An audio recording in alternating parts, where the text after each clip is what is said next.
pumpkin. Oh my God, I folded. Oh man.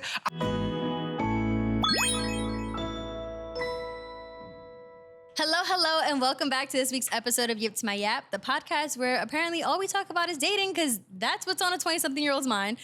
Today I'm here with Amadou. And we're just going to get right into it. So before we were rolling, you had told me something that I told you to leave for the podcast. Yikes. And I think that's the best way to start this up. Oh, wow. Okay, fair. Yeah. All right. Which one was it?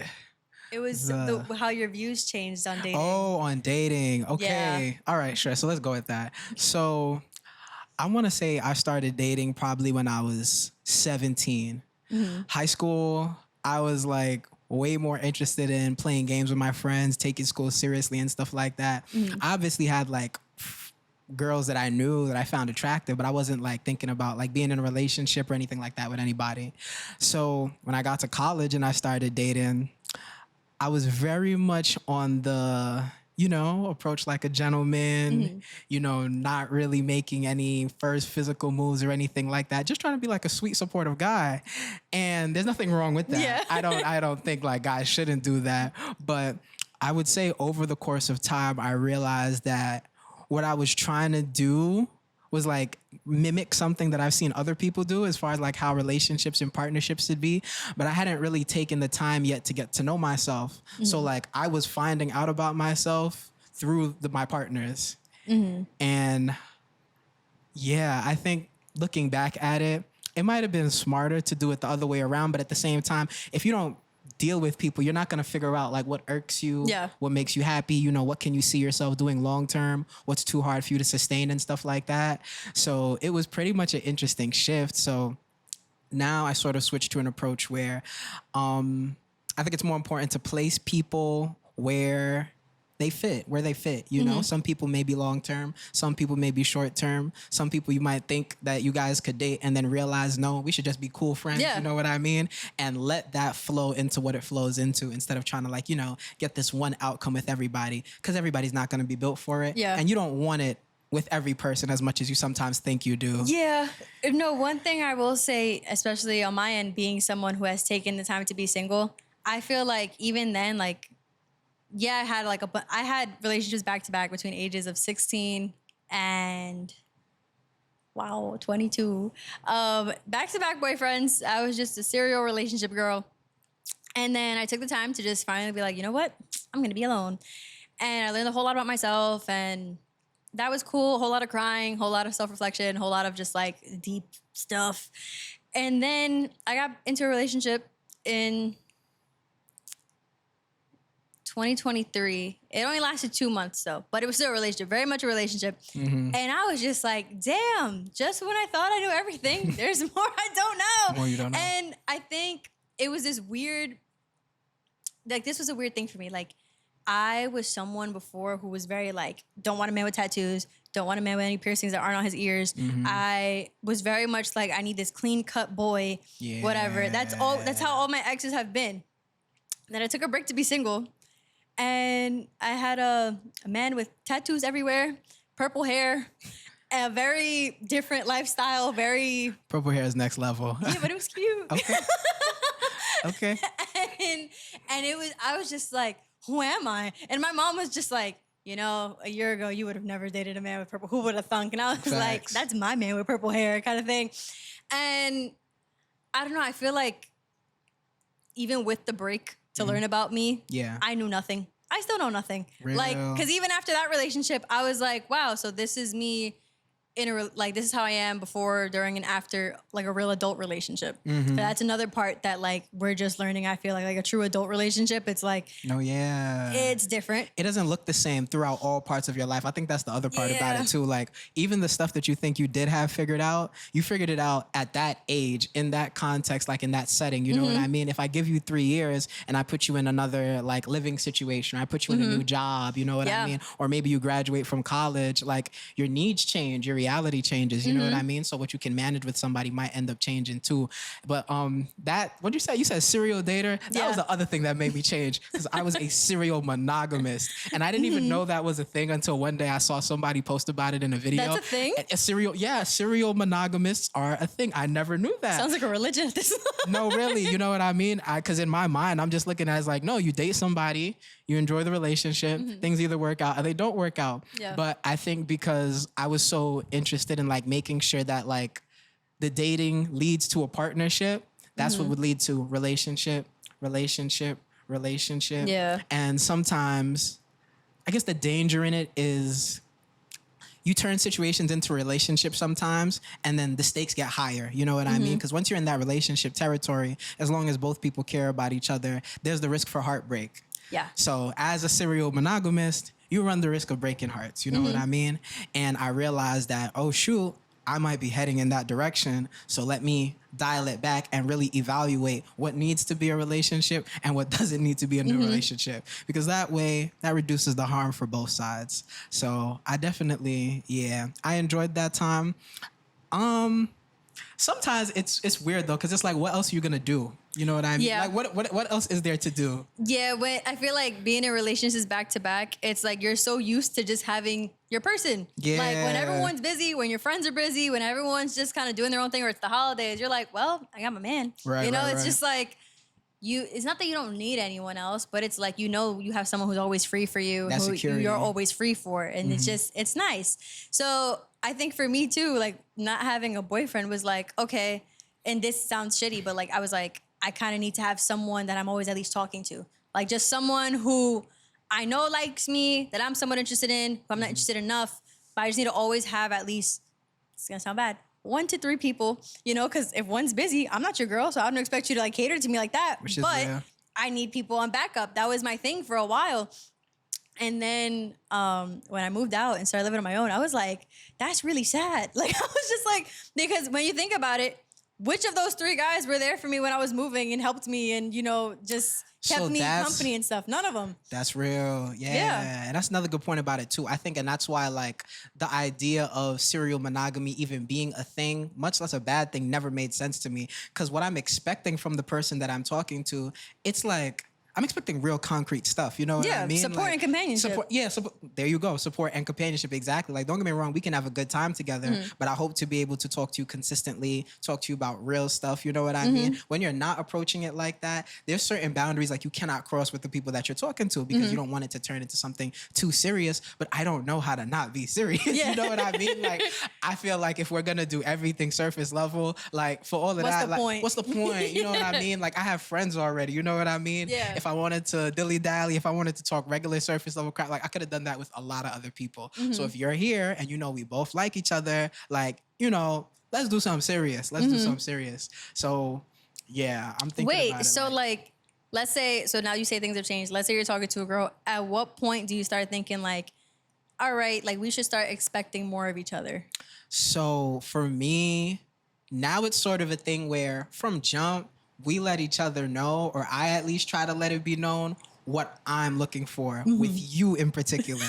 Because if we're not looking for certain things, there is no point that she'll ever get to where it's going to be that, at least from what I'm expecting. Because let me never say never. Anything can change at any given time. You might think somebody's only, you know, gonna work up to a certain point, and then you get there with them and you realize, oh, like, you're better at this than I thought you would be. Yeah. Maybe I should reconsider wherever I've placed you. Yeah. So now it's kind of gotten to a point where if I've looked at this person and said to myself, all right, we're compatible relationship wise, then I'm not going front. Like, I move kind of fast. Like a month, 2 months in, like, let's get the ball rolling, you know?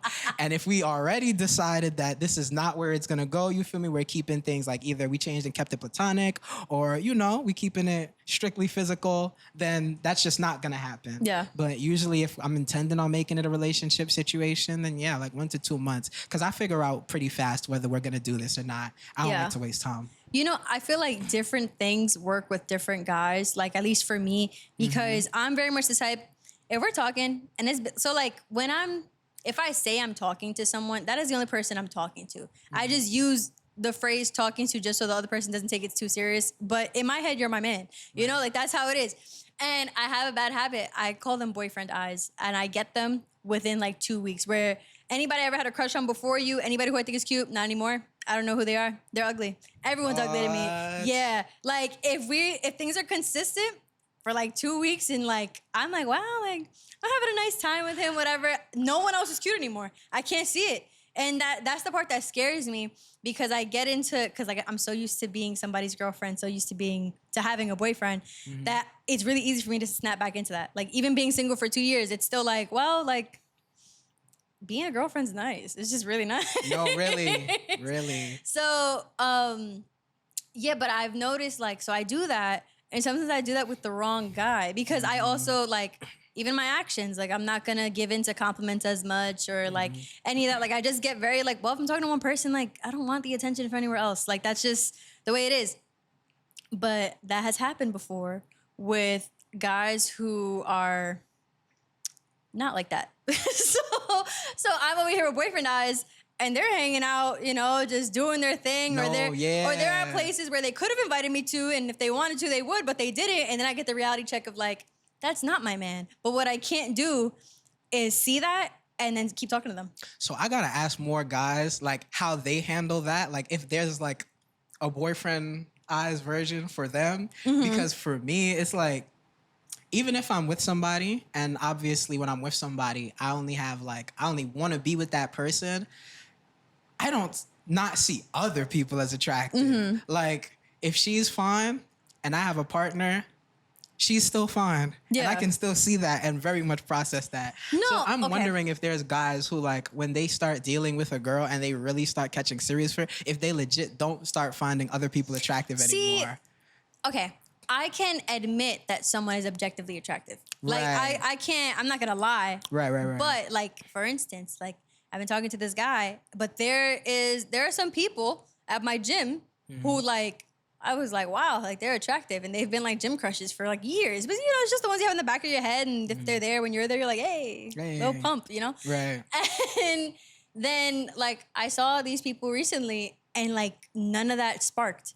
Like, I was just like, yo, like, I just thought you were cute, like, a month ago. And now I get nothing. I could even, before I used to get like, when I would speak to them and everything, nothing. I'd be like, hey, what's up? And that's it. And I'm like, whoa, this is crazy. Like, something switched off. And I don't know how to feel about it. Because I'm just like, my brain wants to be a girlfriend. Right. But like, no, my heart wants to be a girlfriend, but my brain is like, no, like we're not doing that, babe. Like that's not happening.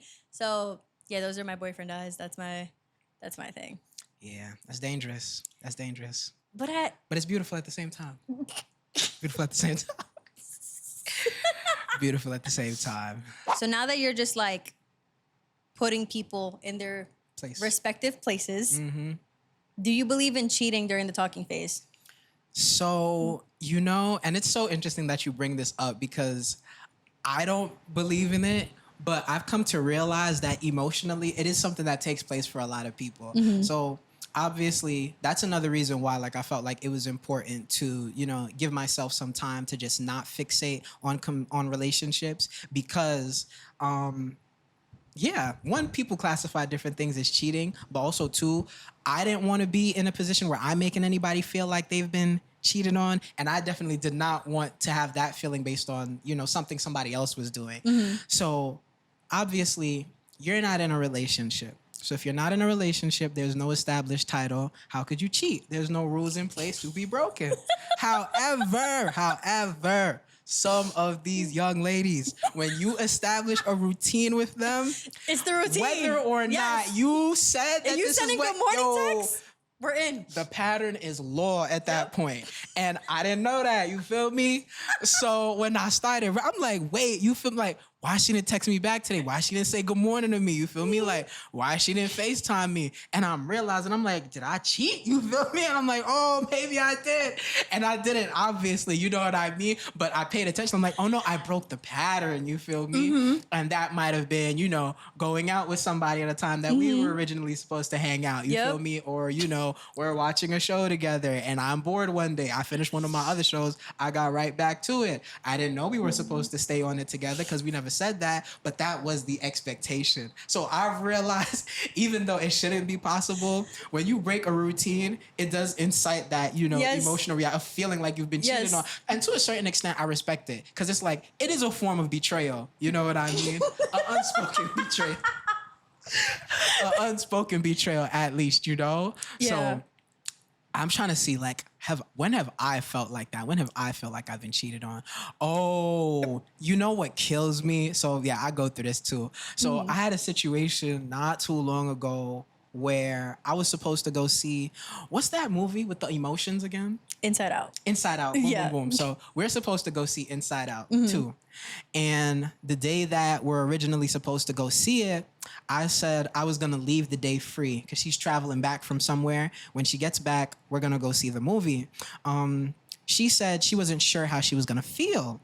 So I'm like, all right, we'll play it by ear. If you have energy after your commute back, we'll go. If you don't, we'll reschedule for another day. So we're getting close to the day. And she said that when she gets back home, she needs to sleep. So I'm thinking that's a subtle way of saying, not today for the movie. No problem. See, in my head, I'm like, when she wakes up, she's going to hit you up and say, I'm ready. You see, perspective is so important. Because that ain't how I read it. Because I see it as like, okay, she said a nap. She said she was going to bed. She's going to take a nap, which means I need to just recharge and then I'm ready to see the movie. But continue. Okay. What did you think it was? So yeah, I thought we're just clipped. You know what I mean? Because you didn't even include that after you finish sleeping, you still want to go see. You just said you're going to sleep. And I'm thinking you're going to rest. So I went and made other plans. I had to link one of my mans. We went to go pick something up. Went to go see another one of my bros. We just straight gallivanting into the evening. And it's like midnight. And then I guess she texted me and she's like, so what happened? And I said, oh, like I went to do other stuff. And this was kind of on me because I did say that I was going to keep the day free. Now, the moment I went to hang out with somebody other than her, the day is no longer free. I made other plans. But right after that now, she tells me literally like the next day, I want to say, the next day after work, she's going to go see Inside Out 2 with her mom. I don't know why. I was fessed when I heard that. I was like, what do you mean? You know what I mean? Yeah. And I'm like, it's not that big of a deal. But in my mind, I'm like, oh, like, I was dead set on going to see this movie with this person. That was just our thing yesterday. That was just our thing yesterday. You know what I mean? So it's like the quickness with which she just now decided she... And, it's her mom, so I really shouldn't be mad. You know what I mean? But because she could have been going... Friends or another guy would have been worse. Feel me? It would have been way worse. It's been way worse. So she said that, and I was just like, oh, my God. And I was like, you can't do that. Like, it felt like this is against the law. You know what I mean? And I was just like, oh, this don't feel good. This don't feel good at all. We recovered from that situation. We ended up going to see the movie together, but... She saw it again? Huh? She saw it again? No. She didn't end up going with her. She ended up... Actually, I can't remember if she ended up going with her or she went with me first and then went with her mom after. Whatever happened, we still ended up going to see it together. Wait, so why did she say she saw it with her mom the next day? No, she was going to see it with her mom the next day. But that's what I'm saying. In retrospect, like, I think she said that because she knew how it was going to make me feel. She knew that was going to get a little visceral reaction out of me. And that's the other thing too. Like, you really have to be careful with certain people. And that's one thing I've noticed, like, have a low tolerance for. Like, they'll say certain things to you, not because they're actually going to act on it, but they know how it's going to make you react. You know what I mean? And I'm a reactive guy. So, I'm going to, whatever comes out, comes out. You know what I mean? Like, because there's no point in me faking it. I'm going to feel how I'm going to feel regardless. And it's either going to show through my action or my silence. And showing it through my silence is just never like, it's just awkward. You know what I mean? Because you can clearly tell something's off. This is not his regular vibe. You know what I mean? So... yeah, that was, you shouldn't be able to, but some way, somehow, you could definitely cheat in the talking stage. Yeah. And it can take many different shapes and sizes, It really just depends on, like, I guess the communication between you and that person. Because you pick up really quickly, like, what makes certain girls feels like, you've betrayed me. No, I had that moment. I had that moment recently because this is something I've done that most girls have done, but I've been doing this probably since I was, like, in high school. Where it's like, you start talking to a guy, and they're like, and these are the worst guys. Like, you should not continue talking to these guys. The guys who you know that they're just gonna hit you up randomly in the middle of the day and be like, hey, let's hang out. And like, this isn't even on some like sneaky link stuff. Or I was 16. Like, this was literally like, we're gonna go get a snack or something like, because I wasn't allowed outside past like 8 o'clock. So I was taking deli trips, coming back like 3 hours later, and I was like, at least I came back with milk. Like that was my thing. But I had this thing like in high school and college and into adulthood or whatever, where if I was talking to a guy where I knew that he was the type to last minute be on some, oh, I'm gonna pick you up or whatever, I would be ready all day. Like that was the problem. So I'm thinking about your girl with the sleeping thing. Like I wonder if like when she woke up, she got ready and was just kind of like, so no movie kind of thing, because that happened to me recently. I had 2 podcasts booked in one day, and then the second one canceled. And the guy I was talking to, he had said, what did he say? He had said he really wanted to see me that day. And I said, oh, do you want to see me between the 2 podcasts during the gap or after my second one? He said after the second one. I said, okay, cool. So the second one gets canceled. And I just let him know, I'm like, hey, the second one got canceled. Just let me know when you're free. He was like, actually, I just left with the boys to go play ball. I said, that's fine. Like, you thought I was going to do a second podcast. And the way I saw it was like, well, after, no matter what, he'd be done at a time that he would still be able to see me and it's still a reasonable time because you had the idea that you were going to see me after the second podcast. So it's getting later. My second podcast of the day would usually end around maybe like 10:30.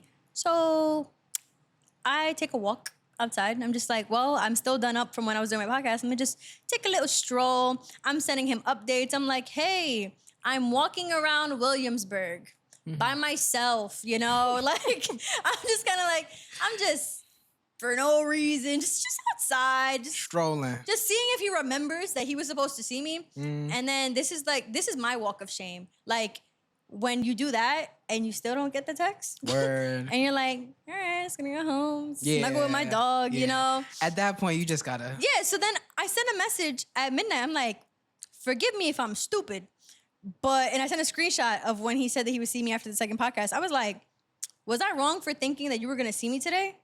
And he felt like shit. He was like, oh my God, I'm so sorry.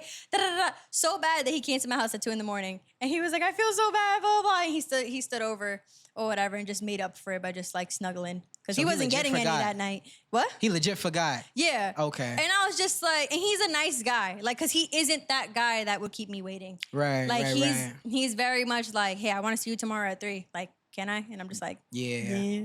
You know? So I forgave him. But I was just like, like it's, I think the reason it bothered me so much is because he's not that kind of guy. And it felt very reminiscent of those kinds of guys that I've dealt with before. And I was like, not you too. So it wasn't him too. He hasn't messed up since. And he doesn't know this, but he'll find out through the podcast.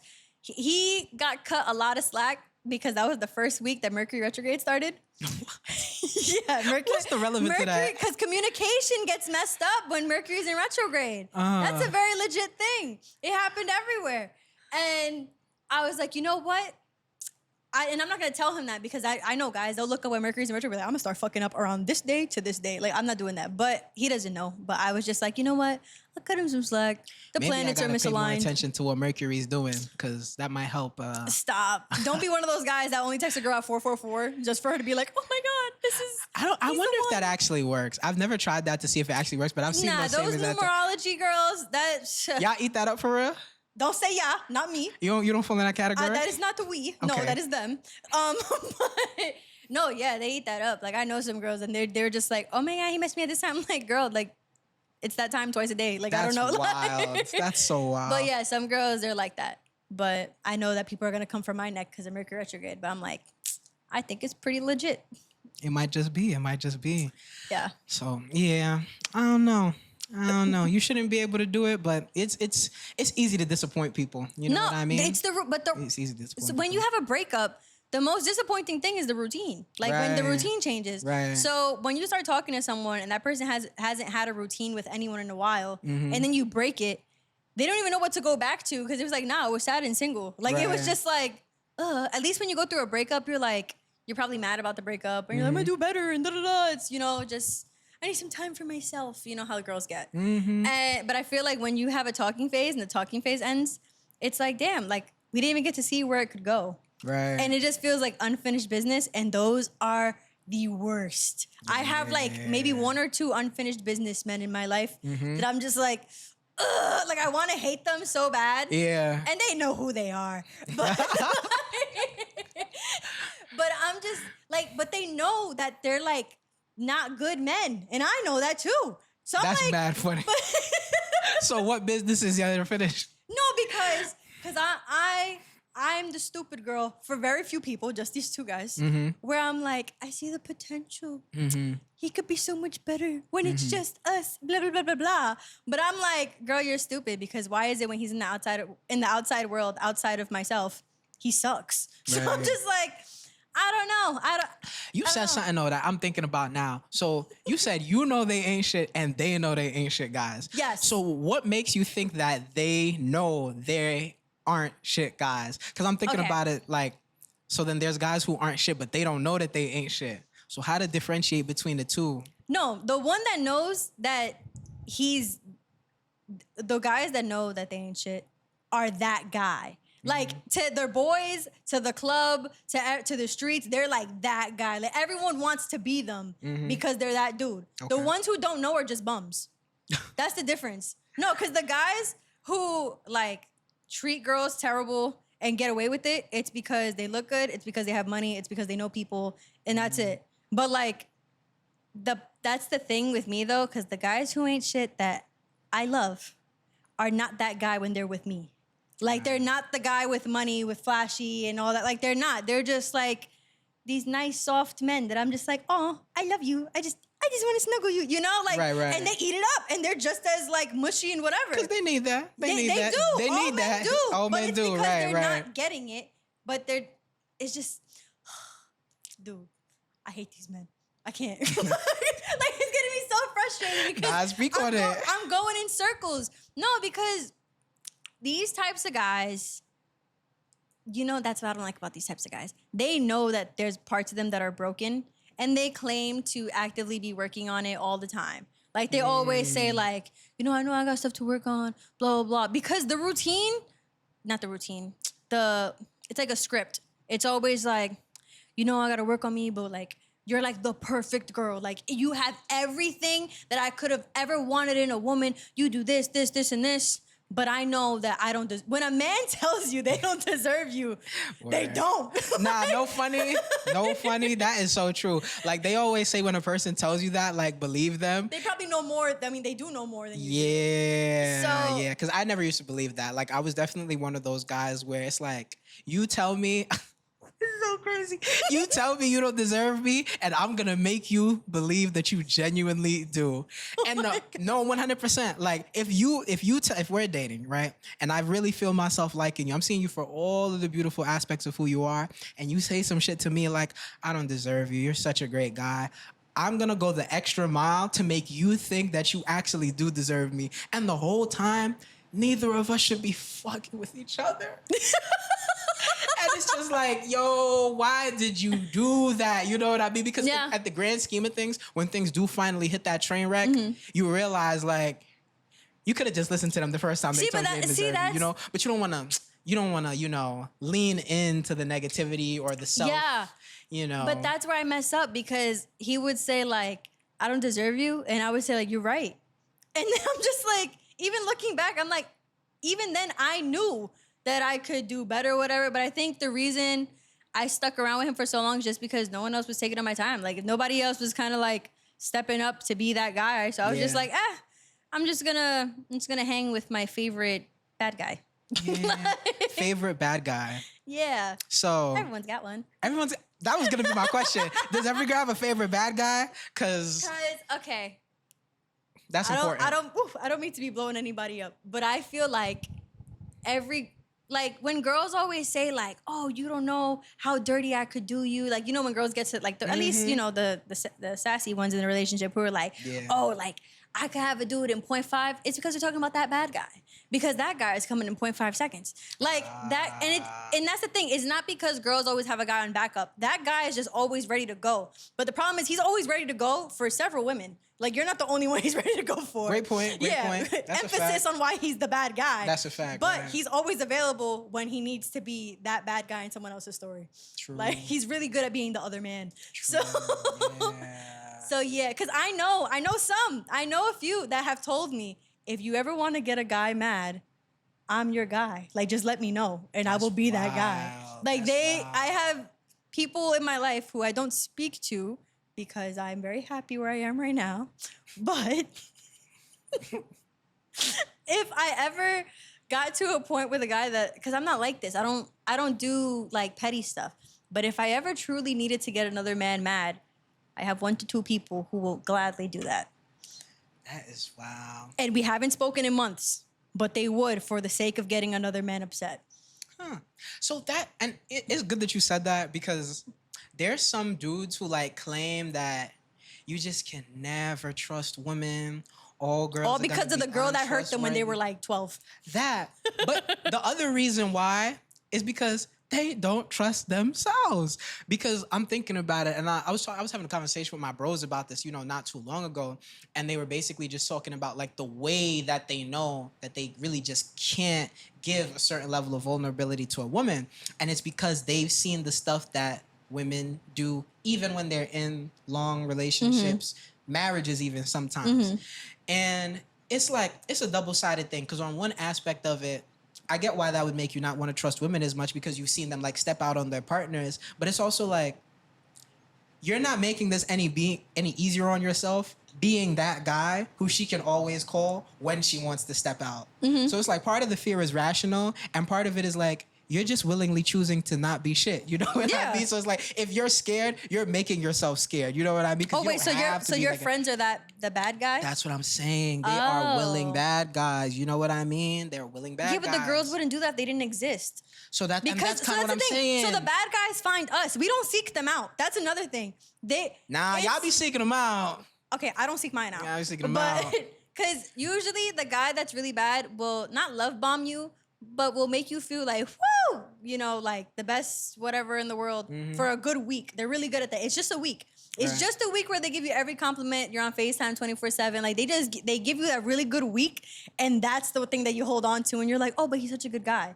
It's like, because we had that one good week when we started, and it's like I didn't look for that. Like I never hit them up. It was more so they hit me up, and I was just a little like, I don't know if I want to talk to them, but they were persistent and they were cute. But the reason I wouldn't want to talk to them is just because they look like they're that guy. Right. And then it's like, I got to a point, because that's another thing. I was just with a bunch of nice boys, like up until my first bad guy. It was just, so the only reason I caved into the first one was because, well, I never had this one. Let's try it out. Wow. And he stuck around for years. Yeah. So I would say, if you haven't run into yours yet, don't plan on it. So for me, it's the opposite. I ran into the bad girls first, and then I can honestly only say I've had like one girl who was like genuinely nice. So yeah, I haven't really had too much experience with the nice ones, honestly. I know they exist because I had that one, you know what I mean? But for the most part, nah. These girls be ready to do somebody dirty at the drop of a hat.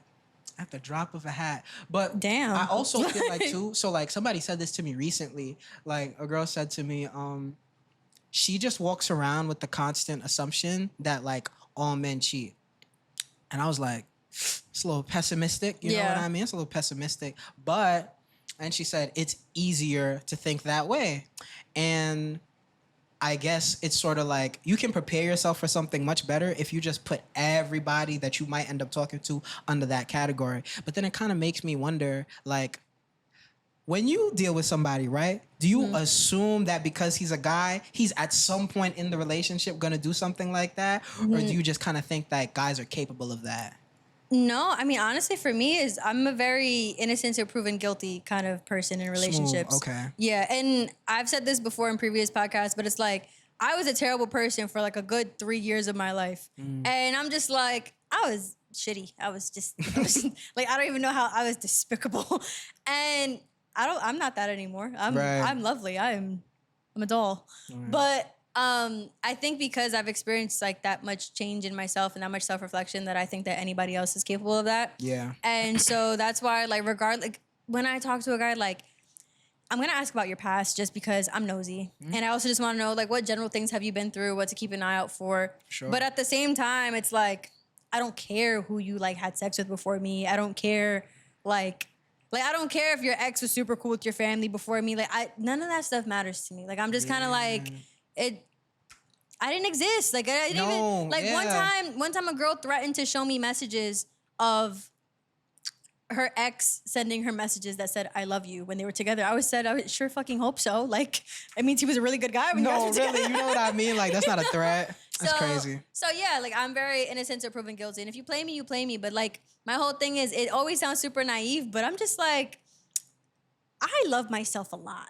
So that's the thing, yeah. So for me, it's like, I don't even get to that point where I even consider someone like worthy enough to be in a relationship with, unless I see that you're capable of loving me even close to like how much I love myself. Yeah. Which is a weird, and a lot of guys don't get that far, because I'm like, bro, like, not that I'm obsessed with myself, but it's really hard to hurt me in certain ways. Just and that's you make a great point. Like, I love myself that much, because that's always kind of been like my thing too. Like when I was talking to my bros, I think that was one of the biggest differences between us, and I only realized it after the conversation happened.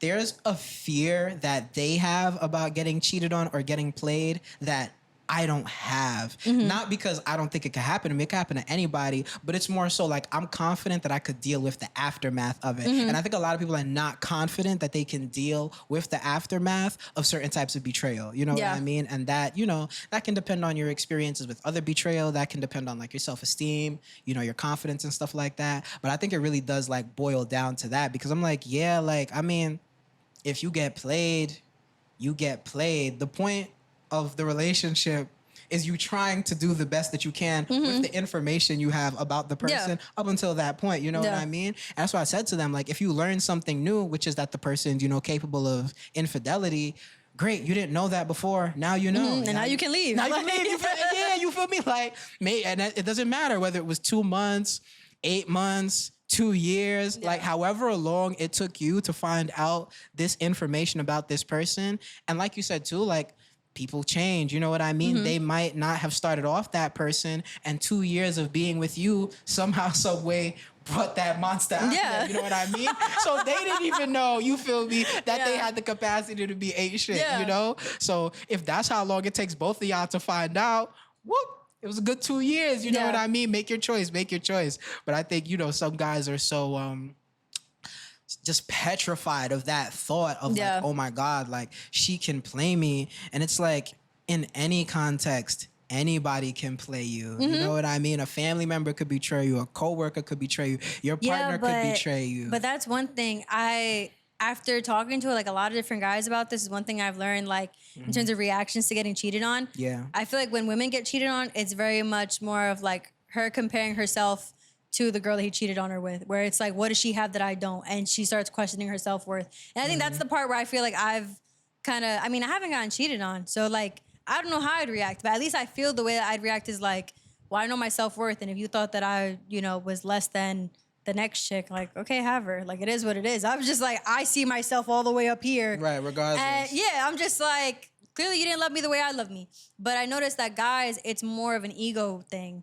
Like, it's a huge ego hit where it's like somebody else had what I had. Like, somebody else had my woman. It's not even, it's never, what did that guy have that I don't? Like, guys always have like this strange line of respect for one another. Like, it's always just like, nah, kudos to him, but fuck him. Like, he's just like, he's like, damn, he had my girl. But it's always like, nah, but, you know, respect though, because she's good stuff. Like, you know, it's weird. That was the other thing you said, like that, bringing up that ego point. That's another thing that came up a lot during the conversation. Like, when you talk to your boys, you start to realize a lot of the ways that the male ego, like, just subconsciously manifests in our behavior.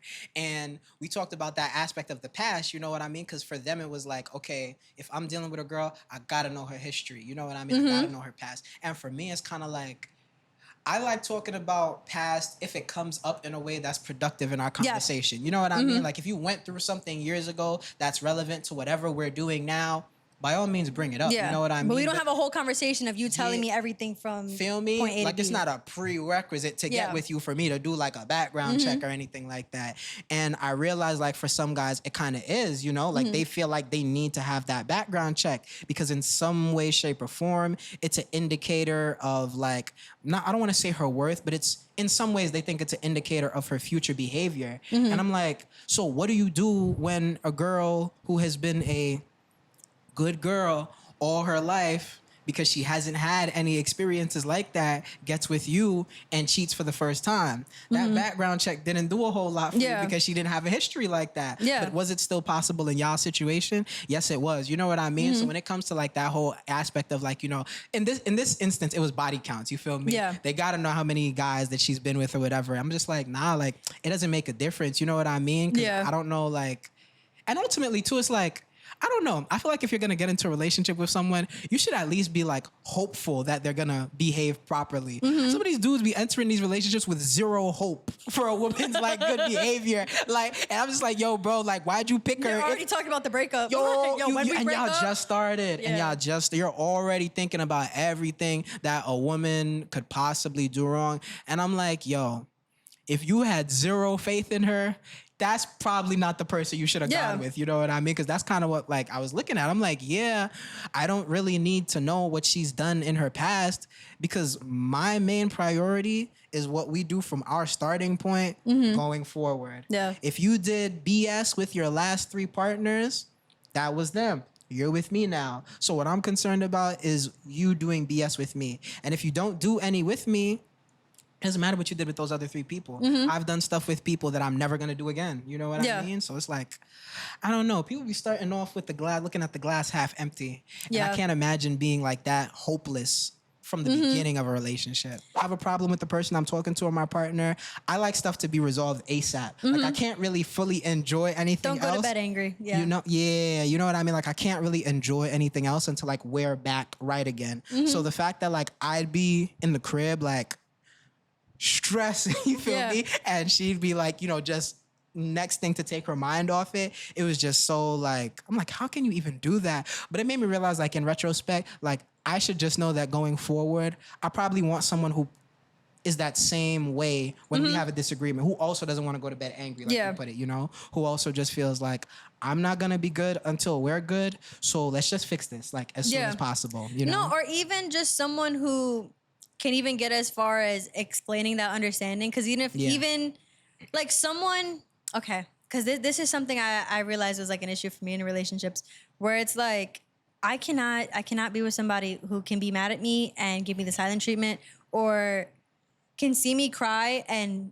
to like for it to not hurt them. And I'm not one to like, I just cry a lot. I'm not one to cry to make you feel bad for me. Yeah. But if I'm crying and a piece of your heart doesn't break, then we're not meant to, like, I don't care how mad we are at each other. If I see you crying, I'm in shambles. That's a fact. Because I'm like, oh my God, I hurt you. That was That's me. a fact. You know, like I'm freaking out. But I need to be able to be with someone who, even when we're arguing, or like if I have to like, you know, come to them with something that bothers me, whatever, that I'm not stressing out about the silent treatment. I'm not stressing out. Like I'm not here thinking about like, how is he going to punish me for bringing up something that's, you know, important to me. Right. Because with me, if I'm arguing with someone, like I'm not eating. And, you know, like I need to eat. I need my protein intake. Like I need, you know, I lift. And so I'm just kind of like, if you stop me from eating and you stop me from having a good time, bro, there was this one time, me and my ex had just broken up a week before. It was 4th of July. I was at a barbecue and it was my mom's coworker. And oh my God, it was amazing food. Mac and cheese and barbecue ribs and chicken, so many different types of chicken. Oh my, I'm getting real big back right now, but it smelled so good, tasted amazing. And I was so ready. And so when I'm with someone, I change my ringtone to a different ringtone so that when they message me, I know it's them. And it's just a thing. Yeah. So it's cute. Yeah. It's just me being a little extra attentive to them, just so that like, if I'm busy with something and I just hear the regular rings, I'm like, okay, it's fine. Like I could look at my phone later. Cause I like putting my phone to the side when I'm home, just cause I'm like, well, I gotta be cleaning. I gotta be productive at home, whatever. Like, yeah. But if I hear their ringtone, I'm like, oh, let me check. So me and this guy had broken up, but I hadn't changed the ringtone yet. And I heard the ringtone and my heart sank to my ass. I was just like, because we had already been broken up for a week and we hadn't spoken. And it was a message to give him back one of his sweaters. Oh. I couldn't enjoy any of the food. Bro, I was so sad because they weren't together anymore. And the fact that he still had that hold on like my nervous system. Yeah. I was just like, come on. No, post-breakup is such a real thing. Like, you got to put respect on the post-breakup space. Like, that's another thing. What are your favorite pet names from a girl? Pet names from a girl? Oh man, damn. This is so exposing. It's so crazy because... Yeah. A girl called me yesterday. She was like, hey, pumpkin. Oh my God, I folded. Oh man. I don't know what it is. It got like a motherly feel to it. She said, hey, pumpkin. And I'm like, hey. Yo, what? Never in my days would I have thought that. Oh my God, I don't even know if that's a pumpkin. fruit or a vegetable for real, for real. But a vegetable. No, oh wait, it has seeds. Yeah, pumpkin seed. Yeah. So that's pumpkin Crazy, fruit. right? Whatever. Yeah, but yeah, that caught me off guard. That's one for sure. Pumpkin. Yeah. Let me Interesting. see. What are the usual ones? There's like baby, babe. Yeah, babe. Babe is alright. Baby's cool. I like baby. I don't know. How you feel with baby boy? I think it's one of those if it sounds right coming out her mouth. Yeah, because I was thinking about. I'm like, you just hearing it now, I wouldn't say yes, but there was definitely one person. Yeah, I don't call boys baby boy because that shit sounds weird on my mouth. It's not, you know, like, so you gotta, and that's I guess that's why it's hard. You know what I mean? Because different words sound different ways coming from different people. Like Beyonce can say baby boy, and it's like, oh, thank you. You don't even have to know her, and it's still gonna sound fire. You know what I mean? So, but yeah, Bay is good. Bay is good. I think that's usually my favorite. I get creative. I got honey bun. I got this one's honey got it. Honey got it. Well, because honey sounds like honey, I'm home. Like honey's very maybe adult. that's why. Maybe that's why. It sounds family. Family man. Family man. I like snookums. Snookums is a real. When I'm soft with someone, snookums, and they eat it up. Really? Like, yeah. Oh wow. Snookums. You know what? I'm not surprised. Boys be folding. We be folding. Snookums, honey bun, love bug. Love bug. Okay. I grew up with a mom who calls me cuppy cake to this day. So like, think about where like this is just how I grew up. I'm a very mushy. You take it all the way mushy, all the way. Like yeah. Love bug. What else do I call guys? I'm trying to be soft in my head. Yeah, I'm trying to think about it. Oh, I was like, good morning, sunshine. That's my big thing. That's a nice one. Yeah. That's guys nice always like, oh, that's different. Feel me? It's fresh. Yeah. Like, we don't be used to love. What man gets called sunshine? No, really, you know? We don't be used to that. Do you find mean people attractive? No. No? No. That's one thing. You have to be kind. Like, you have to be a good person. Like, I need to see that a heart exists under whatever front you put up. Yeah. Like, even for those bad guys I talked about, like, I've heard how they talked about their mothers. I hear how they talk about their little sisters. There's love somewhere inside of them. There's some, like, this is what I mean. Like, the whole, like, potential part. Like, I know you have the ability to love and care to the extent that I need. Maybe not to me, but I know that you have it in you to do that. Yeah, and that's enough for me to be like, you know what? Even if we don't end up being anything, we can be friends because I know that some of you is good. Yeah. And I can hold on to that for the friendship. Yeah. People say sometimes like they like talking to people who are like mean to everybody else and like only nice to them. I'm not gonna front. That scares me. I am concerned. If you don't have any kindness for other people, I'll be a little concerned. I don't think. I don't know what the person you spoke to meant, but I know for me, I like a guy who looks so unapproachable.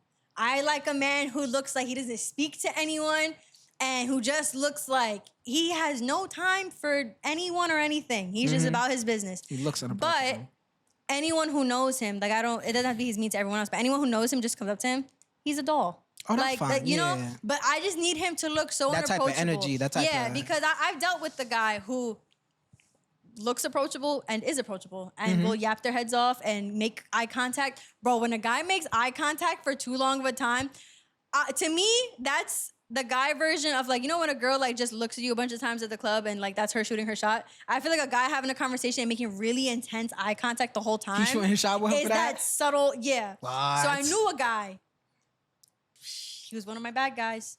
He made the most like looking into your soul eye contact with every woman he spoke to. I mean, men too, but I didn't care about that. He just, literally with everyone. But I was like, you need to stop. Like, it looks way too dreamy. You look way too invested. Like, stop. Yeah. So, I was going somewhere with that. Before. You got caught up in the moment. He was looking too deep in his eyes. Yeah. Yo. I hate men. It's okay. But I was going somewhere. Oh, yeah. So he was kind of like, for everybody, I was like, bro, like, anyone looking from the outside thinks that every girl here is your girl. I was like, who am I? I'm just like a stranger or whatever. Mm-hmm. But the guy who looks unapproachable to everyone else, and he does the slightest thing, like touch my shoulder or whatever, that's the sign to everyone else, like, oh, like that's the one he's with. Yeah. And I'm like, the one that doesn't want to touch any of you is all over me. You know? No, that's fine. Yeah, like touching. I think touching's the good boundary point though, because that's my thing. You know what I mean? Like, I'm usually like pretty chill, respectful. I like to talk to people. You know what I mean? So I'm gonna be like warm to most of the people that I meet. But touching is where I draw the line. You feel me? Mm-hmm. Like if you're not my stay. We gotta have a side hugs only. Yeah, you know what I mean? Like, do not come to, because I'm already like not big on people that I don't know, you know, being physical. So if it's like my partner's there and these are like all these other people, like that's gonna be the way that you know. Like, Okay, let's end on a positive note, because we're getting very like screw those people. Yeah. Tell me about a moment that you felt the most loved by a partner. The first day I saw one of my exes after being in the hospital. I was in the hospital. This was around like COVID times. And it was my first time being hospitalized. I was there for like 9 days. And it was just like a really rough period. Mm-hmm. Because aside from already being, you know, hospitalized, you know, these people are coming in every morning, taking my blood, you know what I mean? I'm getting tired of it. Hospital food is trash. Mm-hmm. They also had the extreme limitation on visitors. Mm-hmm. So only one person could see you per day. So it's not like now where you could have like multiple family members coming at different. It was like one person per day, and my parents had to come see me. So the whole time that I was there, she didn't get to come see me once. So I was like really down. I didn't want her to see me. Like it was really, I was just like going through it because like I'd lost a lot of weight too. So like self-confidence wise, I'm like, oh my God, this is not gonna be good when I finally do get to see her again. And the first day that I had seen her again, she had like a whole gift for me. And I think that was like really just one of those situations where like I felt genuinely loved, because it's like we didn't see each other. So you weren't getting like that emotion, that physical, you know, mental stimulation that we get from spending time together. And you've been working, you know, doing your whole thing while I'm not there pretty much, you know, because like I said, you haven't seen me and we can't speak as much. And despite that, coming back to me at the end of all of this, you have like the same amount of appreciation, eagerness to see me and just help me get reacclimated as before. That was like a top tier day. Like I knew from that day that this person genuinely loves me for me. Mm-hmm. It was forever slated after that. Mine, it was probably the most thoughtful gift I have ever received in my life. We were only together for a month, but apparently from the first day that we met, like he knew he wanted to be with me, kind of thing. And it got to the point that our anniversary was the day that we met, because it pretty much felt like we started dating from the second that we met. Like that's how it was. So Christmas comes and he made this gift for me. So just for context, when we were like two broke college kids, it was cold out. It was probably the coldest winter we've had in a while. And he wasn't allowed to come to my house, lived to my grandma. I couldn't come to his because he lived super far. And our thing after school was to always go to Starbucks and just hang out in Starbucks or Barnes & Nobles. And he used to always make me these origami butterflies. Like that was his thing. Mm-hmm. And I used to save them. Like I had them up until probably like 2 years ago. And for Christmas, he went to Michael's and he got this like wooden podium, and then he got this fake moss kind of stuff to put on top of it. Mm-hmm. And then he took a square piece of paper and he wrote a letter on the front and the back of it and turned into an origami butterfly, set it on top so that it's like a butterfly on like a stone on this moss thing. And then he put like this dome glass circle on top, so it's like a terrarium kind of looking thing. And it was like this really cute just butterfly in a bubble. It was really adorable. And when he gave it to, like, first off, he had to put all that together. Like, that was a whole thing.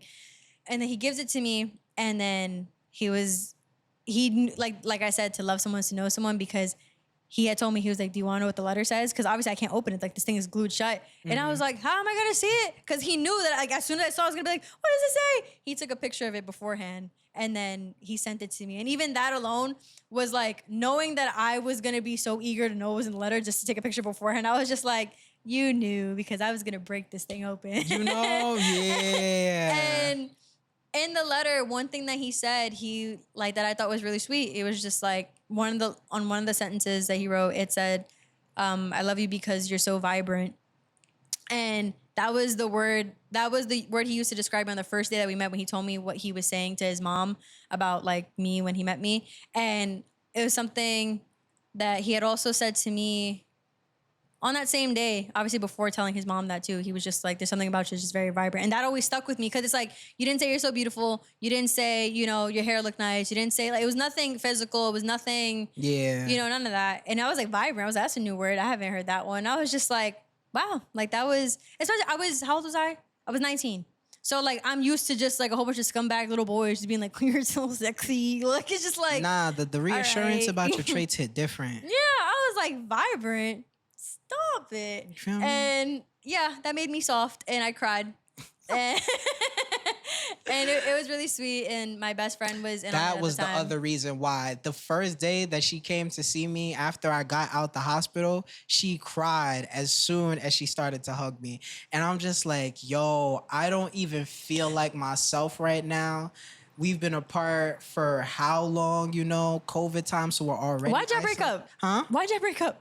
Oh, great. I mean, we broke up for a number of reasons. Okay. But yeah. She seemed sweet. Very sweet person. I could never deny that. It's more so compatibility than anything else. But yeah. Because I know it sounds like yeah, because that's always like when you can say such nice things about someone, it's like, so where are they now? no, Like, real. I know this whole podcast, people are probably like, where are they now? Because I've said some nice things about some exes and they're not present anymore. But I'm not. That's the good. And I'm not like. I think that's also a great way for us to like. Yeah, take this like. I think people need to be more comfortable with the fact that relationships begin, relationships have a good moment, and relationships end, you know? Like, I think there's a really big emphasis for a lot of people on, like, your ex needs to be, like, canceled, negative, blocked off, erased, you know what I mean? And to a certain extent, yeah, there should always be boundaries, and you hope that the person that you're with has like moved on from that relationship to the point that they can be emotionally connected to another person. But at the same time, like, I don't know if people really process the fact that at one point in your life, not right now, at one point in your life though, this person was a significant part of the reason you were able to keep on living. You know what I mean? Like this person, if it was a good relationship, if it was a bad relationship and you're holding on to this, that's another story, you feel me? But if it was like an okay or a good relationship, yeah, you know what I mean? Yeah. Like, I don't think that there needs to be like this immediate negative stamp or you gotta put like this X. No, like, you feel me? At one point in my life, I love this person loved me. I still wish good for them. They still wish good for me, but we realize we might not be the best people to be together for like the rest of our lives anymore. And both of those things could be true at the same time. You know, I've never felt like, oh, automatically because you're my ex, I have to like hate you. I gotta X you out. You know what I mean? Because yeah, at one point you were good to me and I was good to you. You know what I mean? Like, you can't forget the ways in which I guess the relationship benefited you just because it's a part of your past. No, because I feel like I have a lot of friends who like, they always find it weird how fondly I look back on my exes. And it's like, I embrace memories with as much positivity and love as I felt during those moments. 100%. No matter how bad things ended, it's like there are a lot, like I have some funny exes and there are some jokes that they've made that still stick in my head. And I think they're hilarious. And I tell my friends and my friends are like, how can you still find that funny? Like, that's your ex. I'm like, they were a comedian. It was funny. What do you mean? It was funny. It's so easy for some people to be bitter just because of who the person is. Yeah. But it's like, for what? For what? Yeah. Like if they did some, and that's the thing too, like even in terms of like talking about people, like your exes are gonna have bad traits, you know what I mean? But they're gonna have good traits too. Like I can acknowledge what a person I used to be with was good at, you feel me? I stayed with them, you know what I mean? I hope that there's something good I could say about the person, you know what I mean? I feel like it's really shitty to be with someone and you were in a relationship where you just can't say or look fondly upon anything with that person. Like now I'm gonna think to myself, like, what the hell was you going through? You feel me? You can't say nothing good about the person. That's rough. That's rough. Yeah. Well, cheers to our exes. And cheers to the exes. Hopefully they're doing better than they were before. Better than the reason that we ended. For sure. With that being said, I think this just about wraps up this week's episode. Thank you for watching and listening wherever you're listening and watching the podcast. Please like, comment, and subscribe or whatever your streaming or watching service tells you to do to help a little 20-something-year-old out from New York. Any last words? No. Stay safe. Stay honest. love yourself, please. Don't date people if you're not gonna have no love for yourself. Treat yourself well. Yeah, be safe, guys. All right. Thank you for listening and watching, and we'll see you next week. Bye.